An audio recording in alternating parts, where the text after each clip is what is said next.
तो स्टूडेंट्स, पिछली वीडियो में हमने बात की थी कि अगर एक नॉन होमोजीनियस डिफरेंशियल इक्वेशन हमारे पास दिया गया है कांस्टेंट कोफिशिएंट वाला, तो उसका सोल्यूशन हम लोग किस प्रकार प्राप्त करते हैं। हमने एक फार्मूला डिस्कस किया था और हमने उस फार्मूले पर बेस्ड कुछ क्वेश्चंस भी ट्राई किए थे। आज के इस वीडियो में हम इस कड़ी को आगे बढ़ाएंगे और कुछ स्पेशल केसेस देखने वाले हैं, जिन केसेस में अगर हमें डिफरेंशियल इक्वेशन दिया गया हो तो उनका पर्टिकुलर सोल्यूशन हम लोग किस प्रकार प्राप्त करेंगे। तो इसमें सबसे पहला केस है, हमको non homogeneous differential equation solve करना है कांस्टेंट कोफिशिएंट वाला, यानी कि function of d operated upon by y बराबर एक्स, जहाँ एक्स जो है इस बार ई पावर ए एक्स के फॉर्मेट का होगा। ठीक है, हमने आपको पहले भी बताया था कि अगर इस डिफरेंशियल इक्वेशन में अगर एक्स का जो एक्स जो कि एक्स का फंक्शन है, अगर वो कुछ स्पेशल फॉर्मेट में दिया गया हो तो पर्टिकुलर इंटीग्रल निकालना हमारे लिए आसान हो जाता है। तो उसी में हम सबसे पहला केस देखने वाले हैं कि जब एक्स के जगह पे क्या हो, ई पावर ए एक्स हो। ठीक है, तो सबसे पहली बात, जो हमारा डिफरेंशियल इक्वेशन का फॉर्मेट है वो obviously function of d of y बराबर एक्स के फॉर्मेट का है। यहाँ पे फंक्शन ऑफ डी जो है हम मान लेते हैं कि दिया गया है c n d power n plus c n minus one d power n minus one plus c n minus two d power n minus two plus dot dot dot c two d square plus c one d और plus c zero. ठीक है, तो जो particular integral का formula है हमारे पास, particular integral बराबर ये कैसे डिफाइन होता है, one upon function of d operated upon by capital x, और चूंकि कैपिटल एक्स का मान ई पावर ए एक्स है इसलिए ये हो जाएगा one upon function of d of e power a x.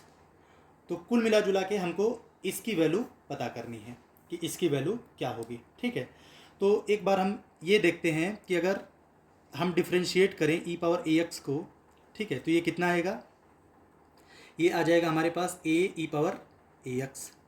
अगर इसको एक बार और डिफ्रेंशिएट करें ई पावर ए एक्स को ही, ठीक है, तो ये कितना आ जाएगा ए square e power a x. ठीक है, मान लीजिए एक बार और डिफ्रेंशिएट करते हैं, तीन बार ई पावर ए एक्स को डिफ्रेंशिएट अगर हम करें तो हमारे पास इसकी वैल्यू कितनी आ जाएगी, ए क्यूब ई के पावर ए एक्स। तो इसका मतलब हम सीधे सीधे लिख सकते हैं कि अगर एन बार डिफ्रेंशिएट करें ई पावर ए एक्स को तो ये आ जाएगा ए power n e power a x.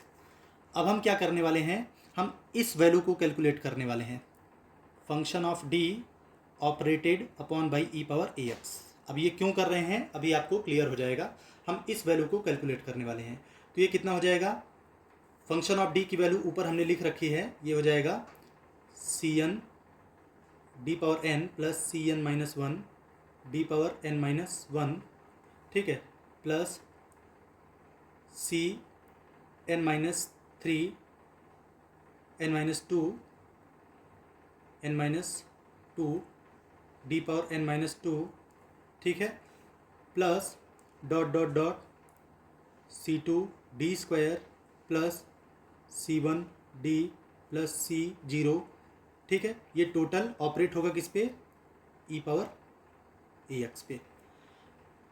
अब अगर हम इसको सॉल्व करें तो ये हमारे पास क्या बनने वाला है, ये हो जाएगा c n into d n of e power a x plus c n minus one d power n minus one of e power a x. ठीक है, और plus c n minus two d power n minus two of e power a x. तो कुल मिला जुला के इसको हम लिख सकते हैं बराबर, और यहाँ पे plus dot dot dot c two d square of e power a x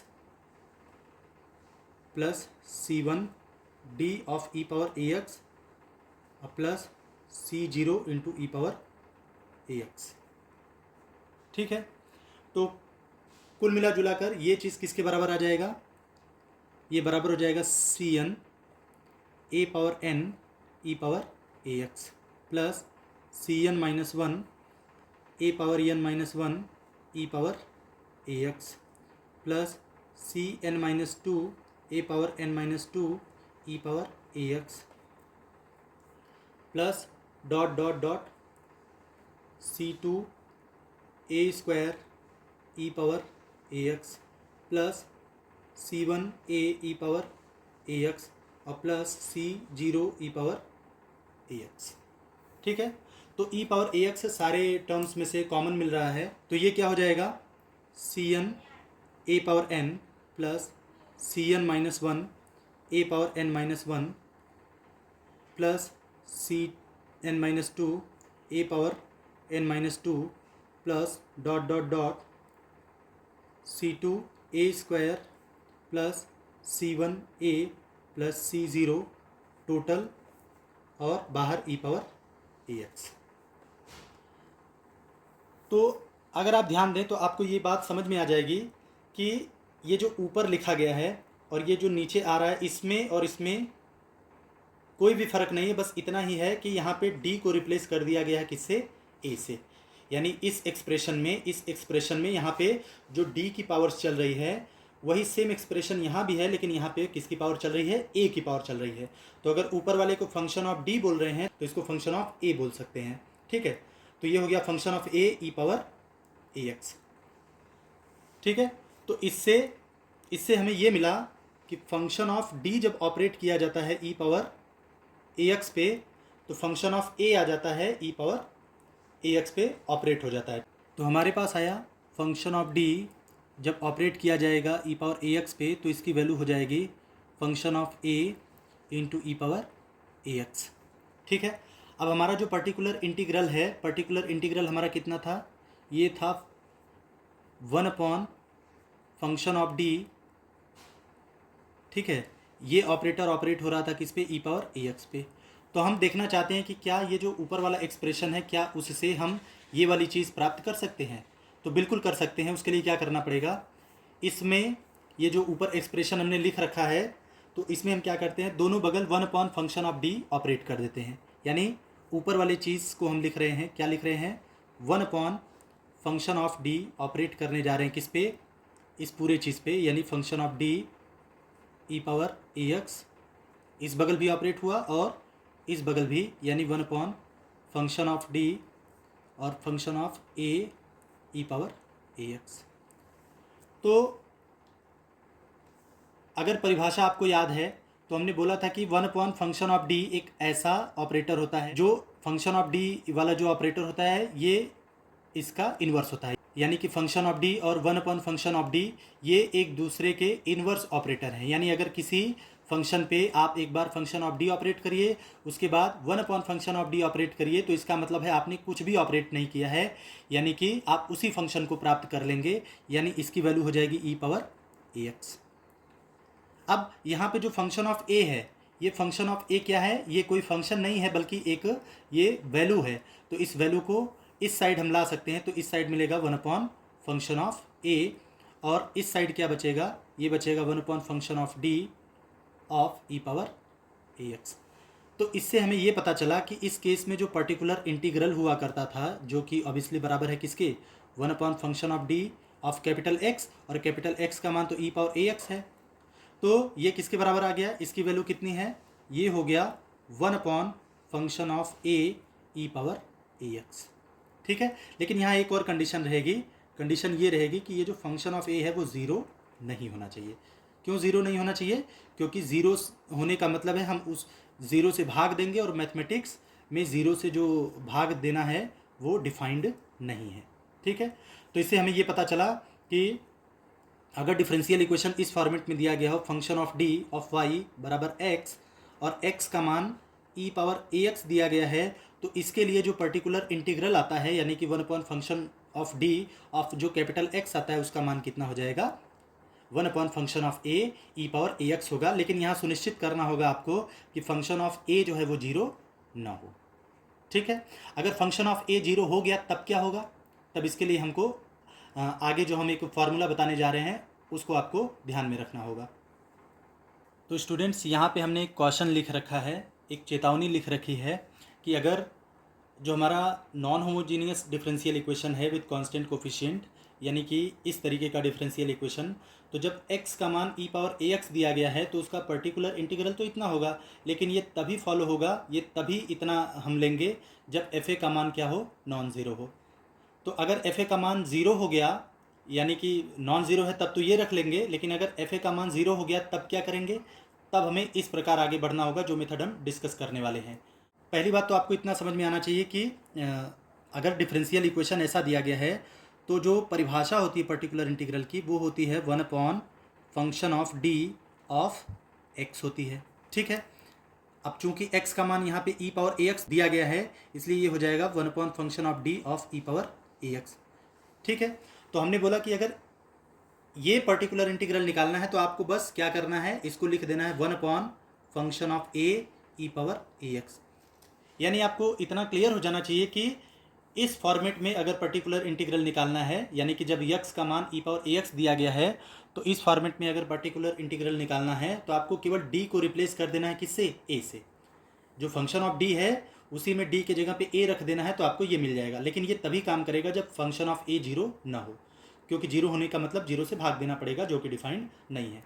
तो अब जैसे मान लो कि ये एफ ए जीरो हो गया, तो एफ ए जीरो कब होगा, जब डी के जगह हम ए रखने पर वो जीरो कर दें। तो यानी हम ऐसा कह सकते हैं कि उस केस में जो हमारा ये फॉर्मेट बनेगा वो कुछ ऐसा दिखना चाहिए, 1/d माइनस एल्फ़ा के पावर n और e के पावर अल्फ़ा x। देखिए ये बिल्कुल वैसा ही है, बस हमने a की जगह अल्फ़ा लिख दिया है। ठीक है, तो ये क्या है, 1/d माइनस अल्फ़ा के पावर n और e पावर अल्फ़ा x। ये पूरा का पूरा जो चीज़ है आपका, ये है आपका फंक्शन ऑफ d है। ठीक है, तो आप देख सकते हैं कि फंक्शन ऑफ d की जगह अगर अल्फ़ा रख दें, यानी कि अगर इस फार्मूले का प्रयोग करके पर्टिकुलर इंटीग्रल निकालें तो आप देख सकते हैं d की जगह जो ही अल्फ़ा रखेंगे जीरो आ जाएगा, यानी फंक्शन ऑफ a जो है वो, फंक्शन ऑफ अल्फ़ा जो है वो क्या हो जाएगा, जीरो हो जाएगा। तो इसका मतलब अगर ये जीरो होना होगा तो उसका सिनेरियो कुछ ऐसा होगा। तो ऐसा होगा तो हम इसको आगे कैसे बढ़ाएंगे, इसको सॉल्व कैसे करेंगे, तो इसके लिए एक तरीका है हमारे पास, इसको आप लिखिए 1/d माइनस अल्फ़ा की पावर n-1 लिखिए।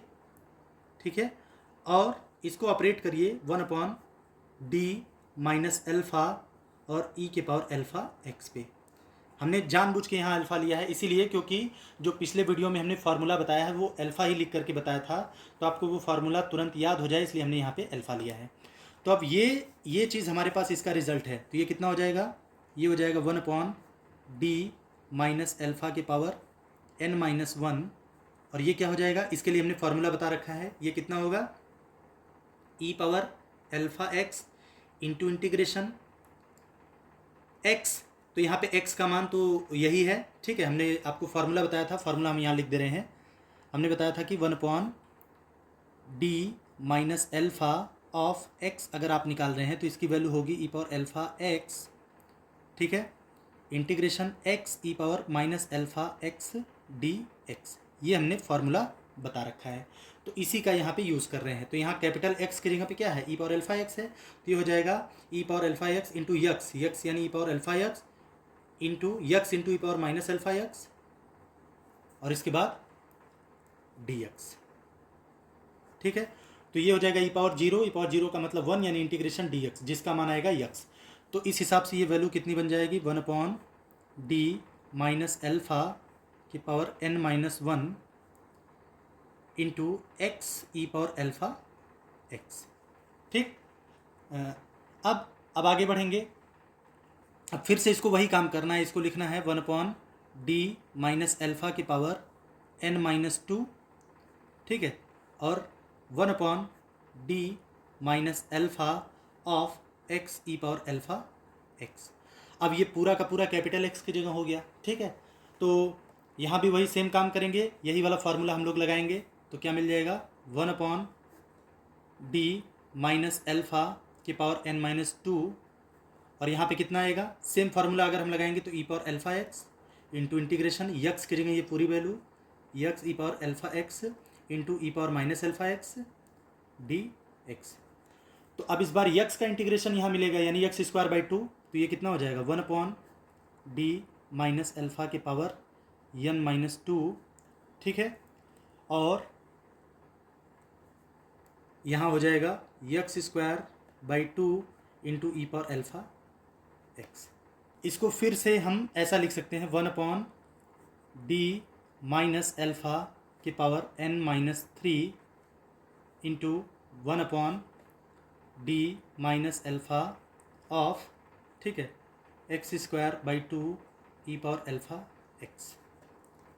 ठीक है, तो सेम यही वाला फार्मूला लगाने पर इस बार ये कितना हो जाएगा, ये हो जाएगा 1 डी माइनस एल्फा की पावर n माइनस 3 और इनटू इस बार आप अगर नोटिस करेंगे तो पहली बार एक का इंटीग्रेशन हुआ था तो वो हमें x बन के मिला, दूसरी बार इस x का इंटीग्रेशन हुआ जो कि हमें एक्स स्क्वायर बाई टू बन के मिला।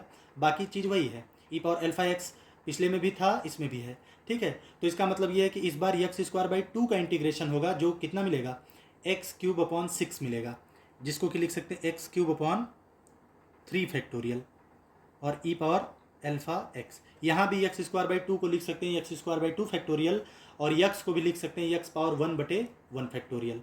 ठीक है, तो इस प्रकार हम देख सकते हैं कि अगर यहाँ पे 3 घटाया गया है तो यक्स की पावर 3/3 फैक्टोरियल आ रहा है। तो स्टूडेंट्स, हम इस नतीजे पर पहुँचते हैं कि अगर 1 डी माइनस एल्फ़ा के पावर n है और ये ऑपरेट हो रहा है ई पावर एल्फ़ा एक्स पे, तो इस चीज़ को हम इतना लिख सकते हैं।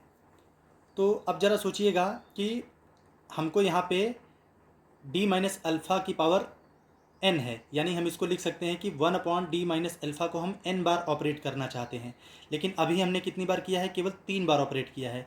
तो अगर पूरा का पूरा n बार ऑपरेट कर दें, यानी जहाँ पे 3 लिखा है अगर हम यहाँ पे भी n रख दें तो ये कितना हो जाएगा, ये हो जाएगा 1 डी माइनस एल्फ़ा की power n minus n into x के power n upon n factorial और into e power alpha x, जो कि बराबर किसके हो जाएगा, ये हो जाएगा x power n upon n factorial into e power alpha x. ठीक है, अब चूंकि इसमें कोई भी ऑपरेटर नहीं है तो इसका मतलब ये जो वैल्यू आई है वो इसी का मान है। तो इस प्रकार हमें ये प्राप्त हुआ, हमें ये रिज़ल्ट मिला कि 1 डी माइनस एल्फ़ा की पावर n जब ये ऑपरेट किया जाएगा ई पावर एल्फ़ा एक्स पे तो हमारे पास क्या मिलेगा, x power n upon n factorial e power alpha x. तो ये फार्मूला हमारे काम तब आएगा जब फंक्शन ऑफ ए क्या हो जाए, ज़ीरो हो जाए। ठीक है, फंक्शन ऑफ ए क्या हो जाए, ज़ीरो हो जाए। तो यहाँ पे ए की जगह पे अल्फ़ा है। ठीक है, हम क्वेश्चन सॉल्व करेंगे तो हमें ये चीज़ क्लियर हो जाएगा। फिलहाल आपको इसको एज अ फार्मूला यूज़ करना है। हम क्वेश्चंस देखते हैं जिससे ये सारी बातें हमको क्लियर हो जाएंगी। ये हमारे पास पहला क्वेश्चन है, D square minus 3d plus 2, ये पूरा ऑपरेट किया जा रहा है वाई पे ताकि हमको मिल पाए ई पावर 5x। हमको इसको सॉल्व करना है। तो सबसे पहले हमें क्या करना होगा, सबसे पहले इसका ऑक्सिलरी इक्वेशन लिखेंगे। तो ऑक्सिलरी इक्वेशन क्या हुआ, D square minus 3d plus 2 equals 0। ठीक है, यानी कि D square minus 2d minus D plus 2 equals 0, यानी d कॉमन ले लें तो मिलेगा d माइनस 2, माइनस 1 कॉमन ले लें तो d माइनस 2 बराबर 0, यानी d माइनस 2 और d माइनस 1 बराबर 0, यानी d बराबर 1 2। तो ये ऑक्सिलरी इक्वेशन के रूट्स आ गए। तो इसका मतलब कॉम्प्लीमेंट्री फंक्शन क्या बना, कॉम्प्लीमेंट्री फंक्शन आ गया हमारा c1 e power x plus c2 e power 2x।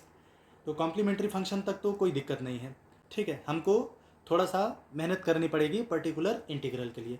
तो पर्टिकुलर इंटीग्रल की बात करते हैं। तो परिभाषा के हिसाब से पर्टिकुलर इंटीग्रल, आप ध्यान दीजिए यहाँ पे जो कैपिटल एक्स का मान है वो ई पावर ए एक्स जैसा है, जहाँ पे ए का मान क्या है, 5 है। तो इसके हिसाब से पर्टिकुलर इंटीग्रल कितना होगा, 1 upon function of d of x, यानी कि यहाँ पे फिलहाल एक्स रखिए।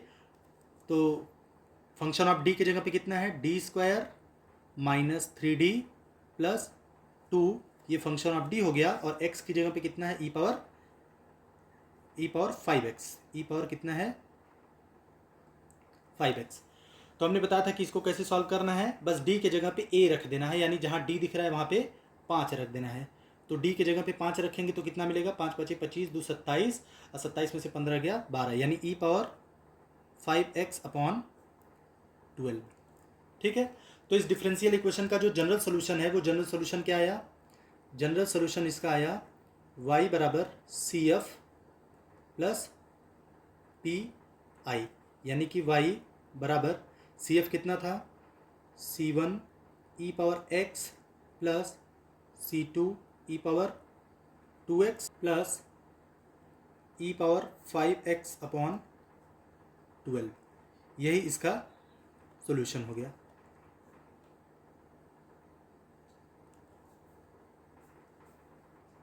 ठीक है, जनरल सॉल्यूशन हमारा क्या मिला, y बराबर C F plus P I, यानी कि y बराबर c1 e power x plus c2 e power 2x plus e के पावर 5x अपॉन 12।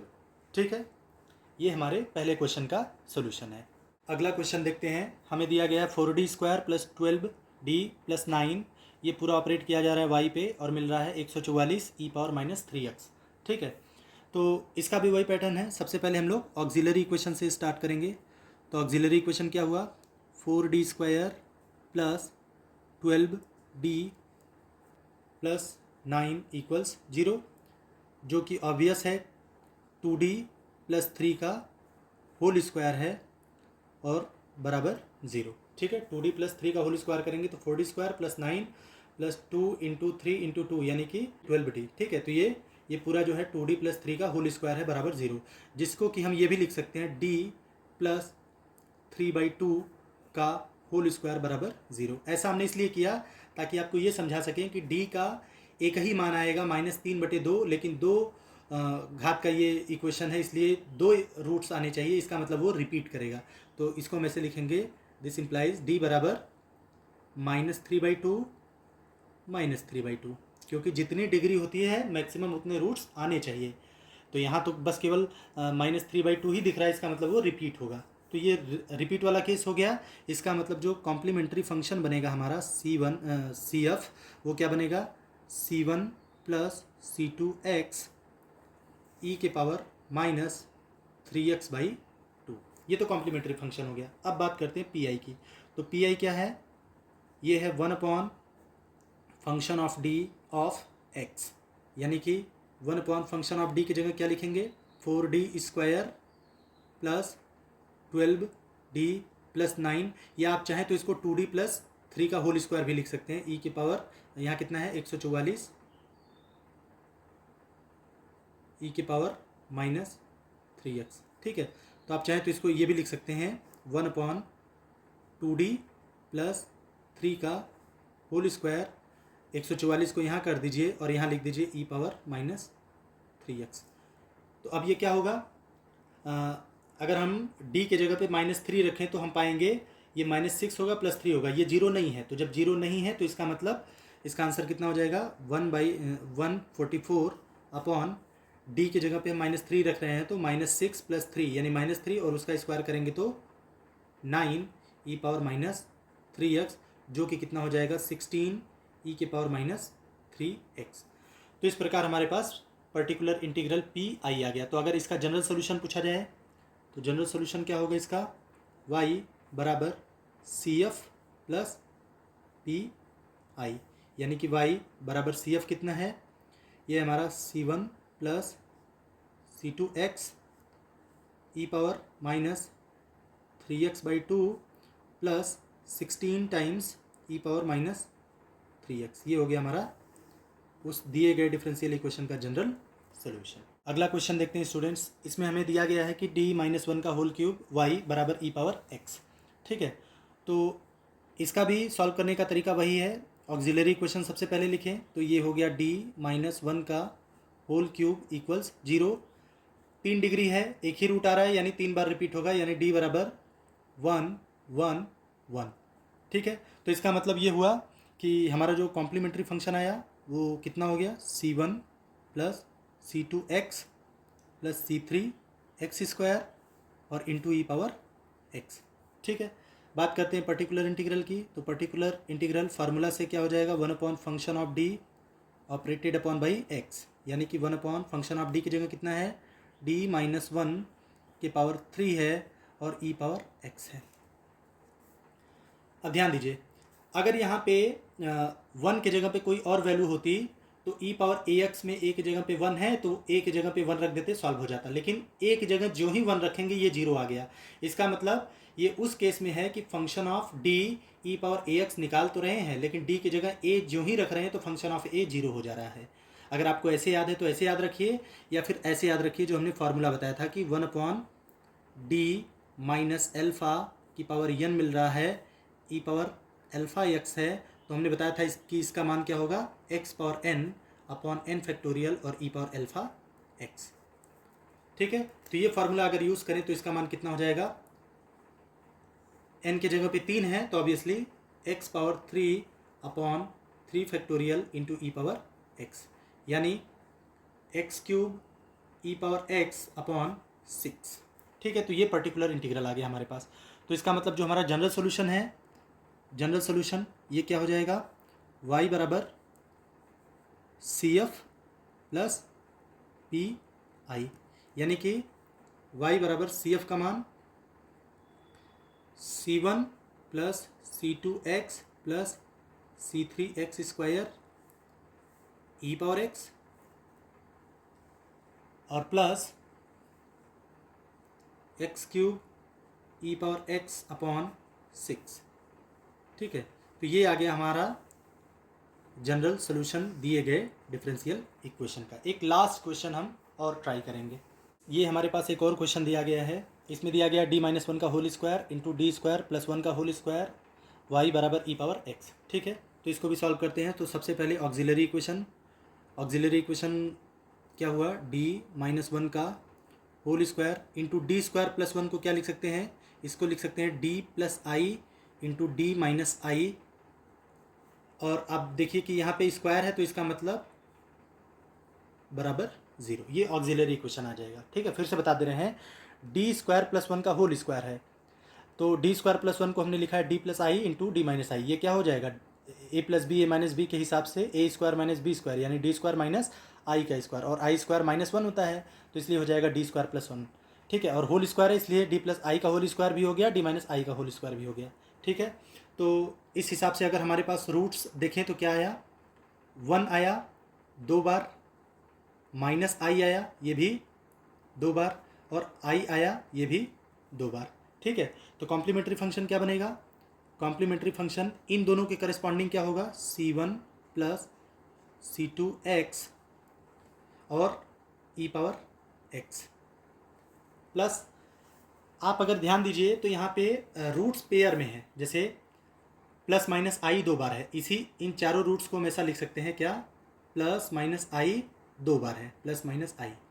ठीक है, तो प्लस माइनस आई यानी अल्फा प्लस माइनस आई बीटा टाइप। ठीक है, तो ये कितना हो जाएगा, ई के पावर अल्फा एक्स, अल्फा 0 है तो ई के पावर 0x वो 1 हो जाएगा, तो ये यहाँ पे कितना हो जाएगा, c1 c2 हो चुका है तो ये हो जाएगा c3 plus c4x into cos x, और प्लस c3 c4 हो गया तो यहाँ पे c5 plus c6x into sine x. ये हमारे पास हो गया कॉम्प्लीमेंट्री फंक्शन। अब बात करते हैं पर्टिकुलर इंटीग्रल की। तो पर्टिकुलर इंटीग्रल कितना हुआ, 1 upon function of d of x, यानी कि 1 अपॉन फंक्शन ऑफ डी रखिए तो d-1 का whole square into 1 upon d square plus 1 का होल स्क्वायर। ठीक है, हमने जानबूझ के इसको गुणा टाइप लिख दिया है, 1 अपॉन फंक्शन ऑफ डी होगा तो 1 अपॉन फंक्शन ऑफ डी की जगह हो जाएगा 1 अपॉन d-1 का whole square into d square plus 1 का होल स्क्वायर, तो उसको हमने लिखा है 1 अपॉन d-1 का whole square into 1 upon d square plus 1 का whole square of e power x। ठीक है, तो इसको हम क्या लिख सकते हैं, इसको लिखेंगे 1 अपॉन d-1 का whole square of 1 upon d square plus 1 का whole square of e power x। अब हमने ऐसा क्यों किया, ज़रा इसको भी समझ लीजिए, इसीलिए हमने इसको गुणा के रूप में लिखा है। ये था 1 अपॉन d-1 का whole square into d square plus 1 का होल स्क्वायर, लेकिन इसको हमने लिखा है 1 अपॉन d-1 का whole square into 1 upon d square plus 1 का होल स्क्वायर, ताकि हम इसको ऐसा कर सकें। अब इससे फ़ायदा क्या हुआ, ये चीज़ हम निकाल सकते हैं, क्योंकि यहाँ ई पावर ax है और a की जगह 1 है, बस d को a से रिप्लेस करना है, तो इसका मान कितना आ जाएगा, d की जगह 1 रखेंगे तो 2 आ जाएगा, तो ये वैल्यू हो जाएगी 1 अपॉन d-1 का whole square into e power x by two. अब 1/2 तो कांस्टेंट है, तो कांस्टेंट को सबसे बाहर ले लीजिए, तो ये मिला 1/2 और यहाँ मिला 1/d-1 का whole square into e power x. अब इसमें d के जगह पे 1 नहीं रख सकते क्योंकि वही 0 हो जाएगा, एफ ए 0 हो जाएगा, तो इसके लिए हमने फार्मूला बताया है। ठीक है, वो फार्मूला क्या है आप देख सकते हैं, यहाँ पे हमने फार्मूला लिख रखा है कि 1/d माइनस अल्फा की पावर n, ये जब ऑपरेट किया जाएगा ई पावर अल्फा एक्स पे तो क्या मिलेगा, एक्स पावर n बटे n factorial e power alpha x. तो इसका यूज़ करके जो हमारे पास इसकी वैल्यू आएगी वो कितनी आ जाएगी, 1/2 into x square upon 2 factorial into e power x, यानी ये टोटल हो जाएगा x square e power x upon 4। तो पी आई कितना आ गया, x square e power x upon 4। तो हमारा जनरल सोल्यूशन होगा y बराबर C F plus P I, यानी कि y बराबर c1 plus c2 x e power x plus c3 plus c4 x cos x plus c5 plus c6 x sine x और plus x square e power x by 4। यही हो जाएगा हमारा general solution. ठीक है, तो इस प्रकार हम नॉन होमोजीनियस डिफरेंशियल इक्वेशन का सोल्यूशन निकाल सकते हैं कांस्टेंट कोफिशिएंट वाला अगर दिया गया हो तो, जब कैपिटल एक्स का मान ई पावर ए एक्स है, दोनों केस में, जब एफ ए का मान 0 हो तब भी और जब एफ ए का मान 0 ना हो तब भी। ठीक है, तो आशा करते हैं कि आपको ये कॉन्सेप्ट अच्छे से समझ में आया होगा।